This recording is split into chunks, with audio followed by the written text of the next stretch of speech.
Good morning, everybody. Welcome back to the channel. It's like 5:30 in the morning. I'm drinking my coffee. But last night, as I said, I didn't want to do gun videos, but this particular firearm was brought to me, was presented to me, and I ended up with it. It's a Savage Model 110 and 270. It's a pretty good looking gun looking at the video, but I noticed that it had a couple issues when I started with it. First, the scope was hitting the sight. This actually has the iron sights, and the scope was hitting the iron sight, so I remounted it and took and got to where it doesn't. And I put a set of high-rise mounts on it to where you can still use your iron sights if you want to.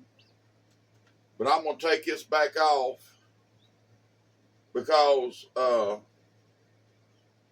will remount it and everything later, but it's not lined up by no means, so I'm just going to take it off, lay it over here by itself. Okay, on these old Savage 110s, there's right in front of your bolt, there's a button right there. If you mash it down, it's kind of hard. Click it up, click your bolt up. You want to check your bolt to make sure there's nothing in the gun. Put your finger in that hole so you can see up in the barrel. Okay, pull the bolt back. You want to pull the trigger at the same time, mash this down to its level, then pull your bolt out of the gun.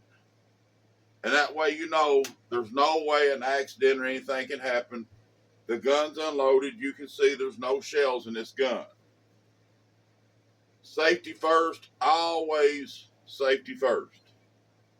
Now, the reason I'm having to clean this gun and strip it is somebody, I don't think it was the boy I got it from, but somebody had taken and put camo duct tape over this whole gun.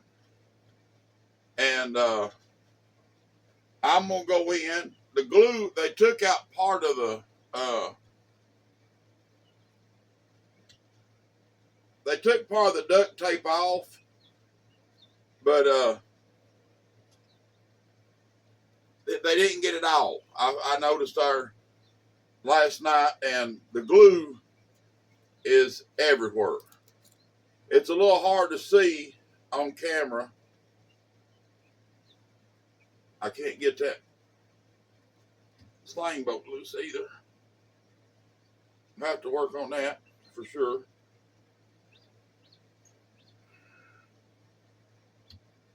But this little gun has been neglected pretty bad, and I'm just going to go in, check it, make sure there's no major damage on it. Man.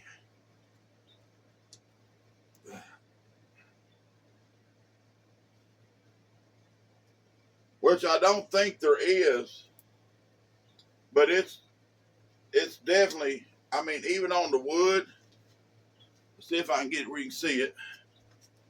There's glue all over the wood. There's glue all over the barrel. And I'm going to go ahead and take it off the stock because the sling is trying to be a pain. And I will deal with that here in a minute when we're off camera. I want to get to some of the main things. This may be a 2 or 3 part video. It just depends on what we get into.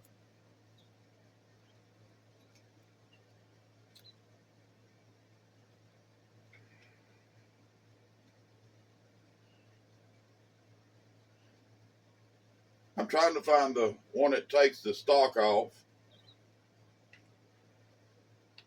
This is it. Okay, you got a bolt in the center of your forearm that takes the bolt off this gun, or takes the bolt that takes the stock off the gun. You have to be patient. It's early, but it ain't daylight yet, so there's not a lot I can do. And I love guns. I love this, the make of guns. I love the look of guns. And, I just hate for them to be abused. That's one reason kind of why I got this one too. Okay, but I'm going to take the stock off of it, real gentle. Lay it over here for right now. This here is where your shells goes in. It's got a built-in magazine, so you can't take it out. But I'm going to take this out. This is real rusty. I mean, real rusty. I'll clean that up and oil it and everything. But right here, if you look, is the camo duct tape under the barrel. These guns are meant to be free-floating barrels. See this? And when you do that, you stop it from being free-floating. And they said they had trouble lining this gun up. And I'm going to say this didn't help. The fact that the scope was touching the iron sights didn't help. And it's probably a real good gun.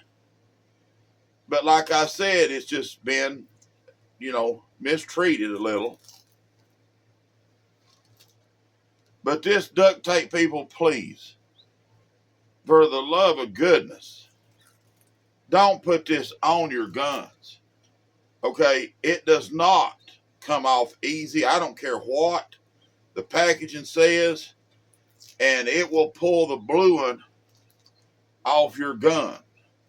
Now, you can see it's all sticky. Well, I guess you can't, but it is. It's all sticky. And I'm not going to deal with the blue part of this because it's got some scrapes where somebody's scraped it with a knife and stuff that will have to be addressed, because if you don't, it will not stop rusting. It's going to rust. And I don't want that. So, but first, I'm going to address the stock, because if I can get that sling off, I'm going to address the stock. But this here will probably be part 2 of cleaning the barrel and stuff on the gun. But like I said, please, please do not put that duct tape on your guns. It's nothing but a mess. And deers can't see wood. They don't pay attention to wood, and they don't see the bluing on your gun. They might smell it if you haven't cleaned it. I mean, if you cleaned it recently, they might smell the oil. But trust me, there's no need to camo a wood stock gun. Now, I'm taking the trigger guard and stuff off of it also, just to be able to get in there where the glue is. And let's see if I can get this sling off.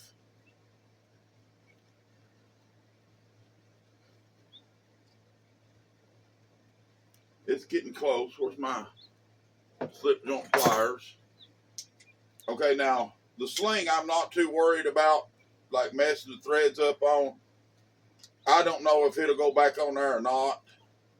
I mean, it's all about glue. Glue's everywhere.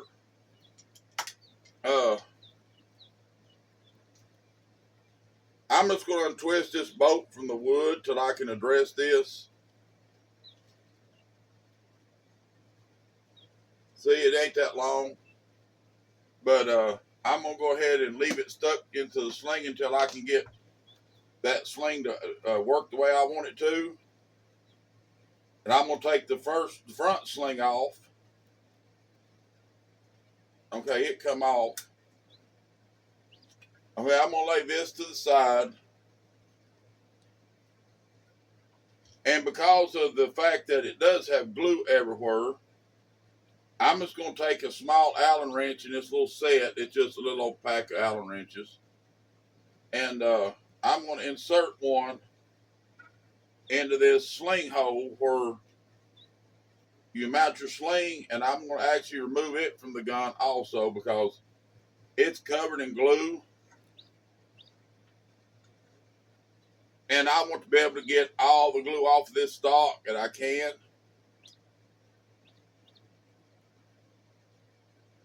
So I took it out also. Okay.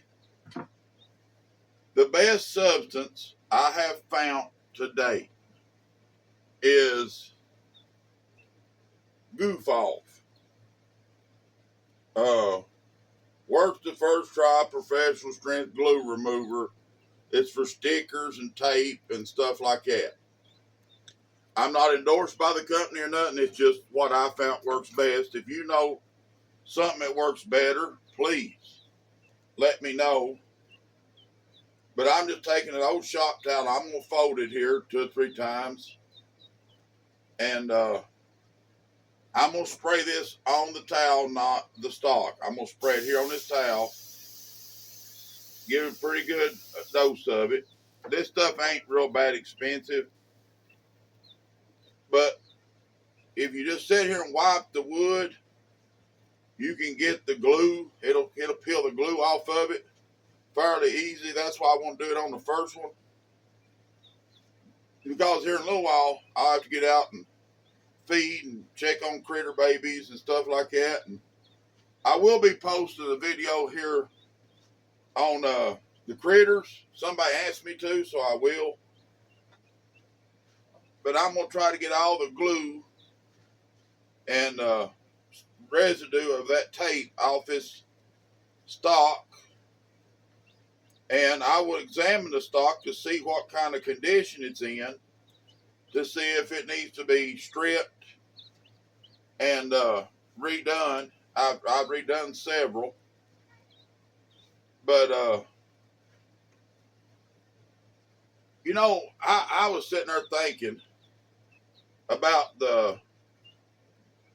how much advanced we had come as, you know, just hunters with the guns and stuff that we have today.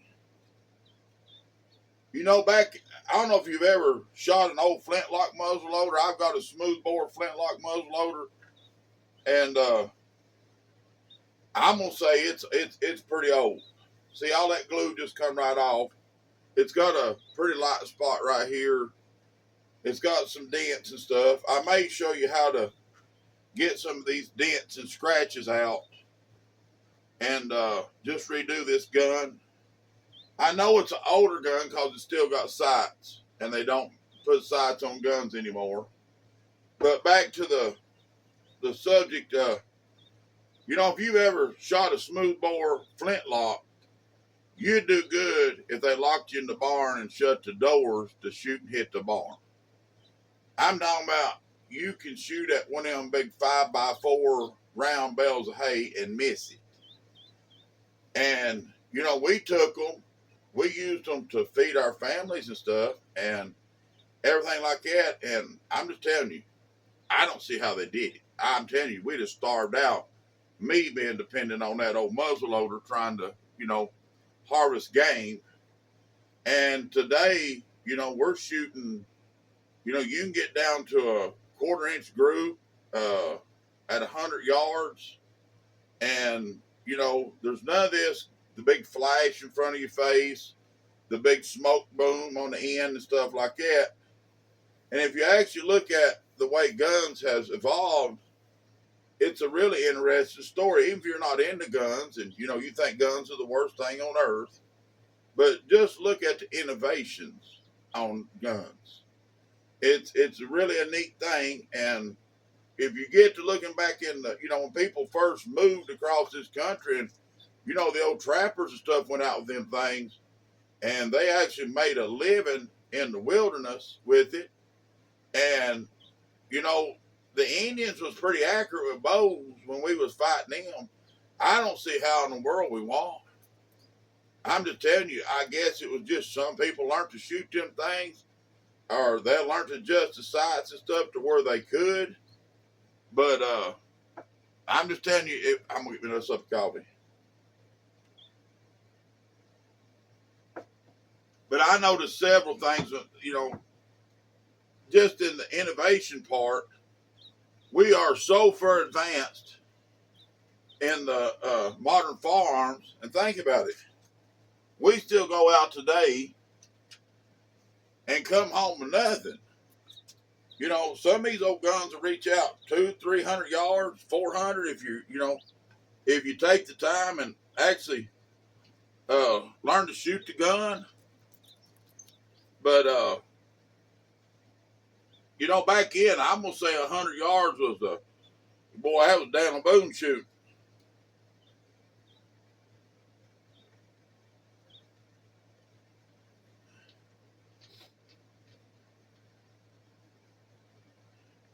But I'm gonna take the butt plate off this gun too, so I can get under it because there's glue on it. And what I'm gonna do is take this rag and wipe it off real good, and try to get any glue residue off. And if I see any dirt, which you're gonna see dirt on these because people like to sit them down on the ground and stuff, and I understand that. I do it too when we're deer hunting. You prop it up against a tree. But when you bring them home, take a minute and get the dirt and stuff off of them, and clean them up. I know they're a tool, and I know we don't. I clean my hammers up, and if I've got wrenches and stuff, I try to clean them up so that they're took good care of. And like I said, if you take good care of your stuff, it lasts a lot longer. But what I've done is I've took that and put it on this rag, and as you can see, I think you see that brown? That's all the glue residue is on this stock. It usually comes off easiest on the wood. But I'm going to go back over it one more time, just make sure that I can check and see that there's no glue on this gun or on this stock. There's still plenty on the gun. But always be real careful and safe with these guns. There is a couple dents I see. I think I can take and just touch this stock up. It's in relatively good shape. But let's see if I can show you. Right there, see that dent? I think I can get most of that out. And there's a couple right here. You can see them. I think I can pull those out. There's a couple right here's one. Right there, there's a dent. There's a couple up here on the forearm. But I believe I can get all that out and restore this stock. I can touch right here on this light spot. I'll take and wipe it down with some mineral oil and touch that with some varnish, just enough to kind of get the oil off, or this stuff off of it, and the oils and stuff, to where it will take varnish. This here is just a clean shop towel. I'm gonna wipe it down real good again and make sure that the stock is clean. And I'm gonna take my hand and rub it. You'll feel if there's any glue on it.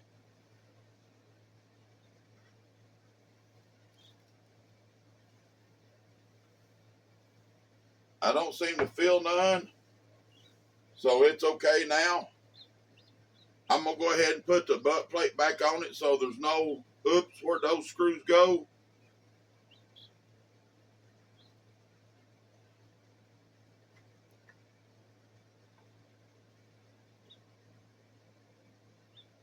But I'm gonna go ahead and put it back on.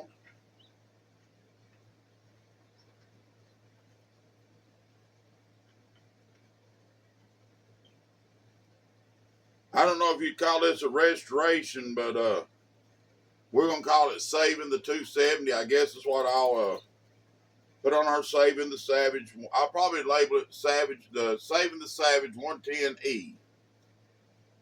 But all these little dents and stuff can be gotten out. It's just the process of doing it takes a minute.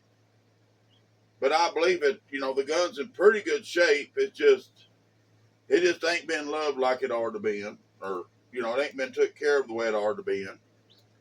And I like these old wood stock guns. You don't see a lot of them anymore. They've all went to a composite stock and stuff. And as you can see, let me lay this over here. On the barrel, it does have sights. See, here's the back sight, front sight. And they don't put those on there no more. But since I'm going to clean all this, I'm going to go ahead and remove the front and rear sight to where I can get the glue out from underneath it. Now the barrel does have some scratches. It looks like somebody tried to get some of the tape off with a knife, and if they went and got some of this glue be gone, they could have done it. Well, I'm telling you, that right there is about ready to fall out. I think somebody was trying to adjust the sights and didn't realize what they were doing. And because they've got this in here about poked out the other end. Now, these just knock out off the one side. If you look careful, you can tell, but here's that little bead. Then this is the carrier for the front sight. I'm going to take it off.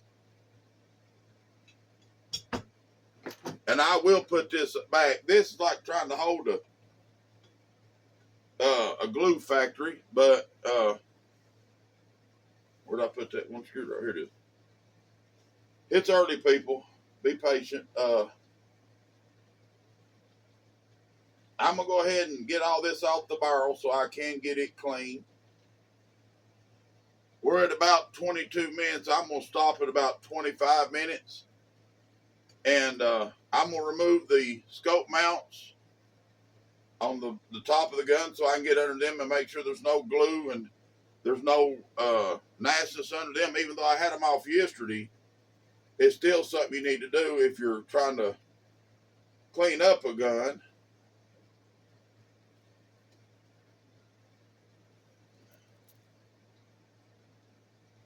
I told everybody I was going to wait. Normally I do this stuff, in the winter. It's just this poor gun needs help now. But I'm going to go ahead and take this off.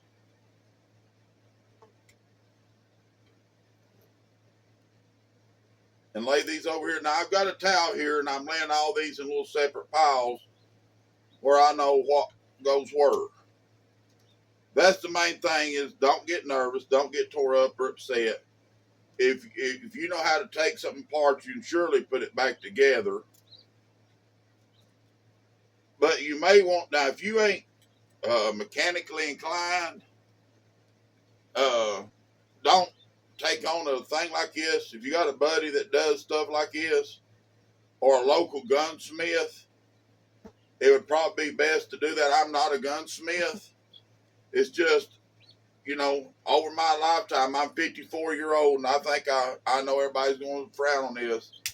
I believe I was 12-year-old when my dad gave me my first 22. It was a Remington Target Master, I believe is what it was. And it was a bolt action single shot 22 rifle. And back then I didn't know anything about guns, and it always shot to the left. So when we would rabbit hunt and the dogs would run rabbit, we'd wait for it to stop. And I always, if it was facing like its butt from left to right to its head, I knowed I had to shoot toward its butt to hit it in the head. It was that bad off, and I didn't realize, back then you could tap that side over and fixed it. And I guess our parents was one of those, you'll learn one way or another. Then when I was about 16, we got a Marlin Model 60. Might have been a Glenfield, but it was, you know, the Marlin model 60s. And that was a neat little thing where we growed up. If squirrel season had a limit of 6, they give us 6 shells. Well, you either brought back 6 squirrels or you brought back 5 shells and however many squirrels you killed. You know, you had that number right. Because if you didn't, they would slow you down on hunting something. Okay, this video's already at about 25, 26, going on 26 minutes. So I'm going to end this one. I'll make a part 2. I don't want this to be a 3-hour video where everybody hates me for having it. But we'll call it, you know, we got the wood part clean. I still got to work on that sling. I'll come back and I'm going to go ahead and get the feeding and stuff done before I start this barrel and get all the glue off of it. I'm going to go ahead and clean it thoroughly, and because I don't know anything about this gun. I just, you know, got it yesterday evening, and I want to go in here and make sure everything's right and tight and everything like that before I take it out and shoot it. But I'll end the video right now. Thank you all for coming and watching this. I hope you have a blessed day. Be good to each other. And there will be a part 2 video here in a little while. So keep your eye open and you can watch it. If y'all have anything that you want to see me try to clean or whatever, you know, feel free to send me a video or send me a message, and I'll see if I can't locate one. But I had a buddy say something about wanting to see me field strip and clean the AR, and I may try to do that later. It won't be no time soon, because I got too much going on with the animals and me trying to get the garden. I was out last night, 10 o'clock, watering the garden, trying to make sure the hit don't die from this drought. But I thank you for your time, and I'll let you go for now. We'll do a part 2 on it. It'll be saving the Savage 110E 270, and I'll see you on that video. All right, thank you, and have a good day.